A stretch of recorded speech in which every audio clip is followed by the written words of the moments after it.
उस व्यक्ति के लिए सभी परिस्थितियां अच्छी हैं जो अपने भीतर प्रसन्नता संभाल कर रखता है। कभी भी स्वयं पर अहंकार मत करना, पाषाण भी भारी होकर पानी में अपना वजूद खो देता है।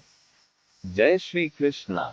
श्री कृष्ण कहते हैं कि मैं सभी प्राणीजीवों को समान रूप से देखता हूँ, ना कोई मुझे कम प्रिय है ना अधिक, लेकिन जो मेरी प्रेम पूर्वक भक्ति करते हैं वो मेरे अंदर रहते हैं और मैं उनके जीवन में आता हूँ।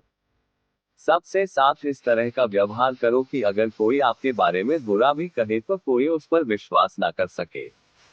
समय जैसा भी हो, अच्छा या बुरा, एक दिन बदलता जरूर है। अपने अच्छे वक्त में कुछ ऐसा गलत कार्य मत करो कि आपके बुरे वक्त में अपने लोग आपका साथ छोड़ दे। श्री कृष्ण कहते हैं कि तुम्हारा क्या गया जो तुम अभी दुखी होते हो। तुम क्या लेकर लाए थे जो तुमने अभी गुमा दिया। तुमने क्या निर्माण किया था जो अभी खत्म हो गया।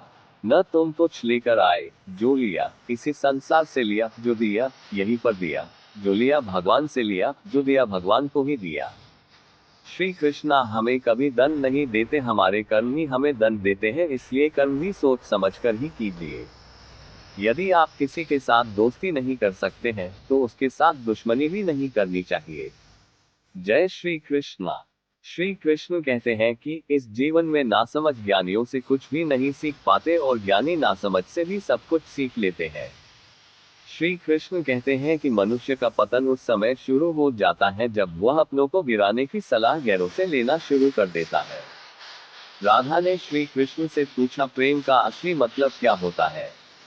श्री कृष्णा ने हंसकर कहा, जहाँ मतलब यानी स्वार्थ होता है वहाँ प्रेम ही कहाँ होता है। हद से ज्यादा सीधे साधे स्वभाव वाला व्यक्ति होना भी ठीक नहीं, क्योंकि वन में सबसे पहले सीधे पेड़ों को भी काटा जाता है। अहंकार में तीनों गए, धन, सुख, शांति और वंश काम ना आए तो रावण, कौरव और कंस को देख ले। जय श्री कृष्णा। श्री कृष्ण कहते हैं कि मेरे भी कई जन्म हो चुके हैं, आपके भी कई जन्म हो चुके हैं, ना तो ये मेरा आखिरी जन्म है और ना यह आपका आखिरी जन्म है।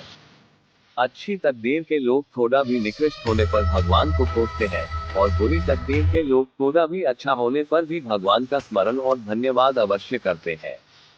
श्री कृष्ण कहते हैं कि यदि आपको जिंदगी में लोकप्रिय होना है तो सबसे ज्यादा आप शब्द का, उसके बाद हम शब्द का और सबसे कम मैं शब्द का इस्तेमाल करना चाहिए। आत्मा को शस्त्र नहीं काट सकता, आग जला नहीं सकती और जल बुझा नहीं सकता, वायु सुखा नहीं सकता। प्रेम एक ऐसा एहसास है जो मनुष्य को कभी पराजित नहीं होने देता और नफरत एक ऐसा एहसास है जो मनुष्य को कभी जीतने नहीं देता। श्री कृष्ण भी कहते हैं, जिस व्यक्ति को आपका मूल्य नहीं उसके साथ खड़े रहने से अच्छा है कि आप अकेले ही रहे। बुरे कर्म करने नहीं पड़ते, वो अपने आप हो जाते हैं, और अच्छे कर्म होते नहीं, उन्हें करना पड़ता है।